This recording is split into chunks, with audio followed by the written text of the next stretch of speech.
माझी एक सासू जरी गावाला असेल ना तरी दुसरी सासूबाई माझ्या जवळच आहे. आता कोण आहे ते तुम्हाला सांगते, पण त्याआधी मस्त दुपारच्या वेळेसला आवरून घेतला. किती जरी आवरलं ना मी, हेअरस्टाईल मात्र माझी एकच असते. दुपारच्या वेळेसला मस्त खिचडीचं कुकर लावला आणि तो कपड्याचा पगळा झाला होता, मग तेच आवरायला घेतला आणि लगेच रात्रीच्या जेवणाच्या तयारीला लागले. रात्रीच्या जेवणामध्ये बनवायची होती मिरची भजी, तर तेच करायला घेतलं होतं आणि कट करताना आणि त्याच्या बिया काढताना व्हिडिओ डिलीट झाला गॅलरीमधून, त्याच्यामुळे तुमच्यासोबत काही शेअर करता नाही आलं. तव्यावरती मस्त इथं बेसन भाजून घेतलं आणि त्या बेसन पिठामध्ये थोडंसं शेंगदाण्याचं कूट टाकून ठेवलं. नंतर त्याच तव्यावरती थोडंसं तेल टाकलं, जिरे टाकले, लसूण टाकला आणि थोडंसं लाल तिखट, धने पावडर आणि थोडीशी हळद, चवीपुरतं मीठ टाकून हा तडका त्या बेसन पिठावर टाकून दिला. नंतर याच्यावरती थोडंसं लिंबू पिळून टाकलं आणि थोडंसं पाणी टाकून हे मिक्स करून घेतलं आणि मिरच्याला मधून मीठ लावून घेतलं आधी. त्याच्यानंतर हे मसाला भरून घेतला. त्याच्यानंतर हे लगेच तळायला घेतलं.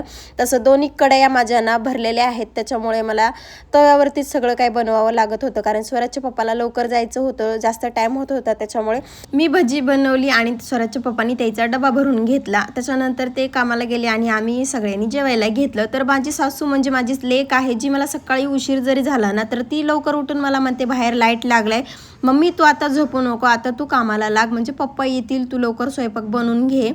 तर ही अशी माझी सासूबाई आहे.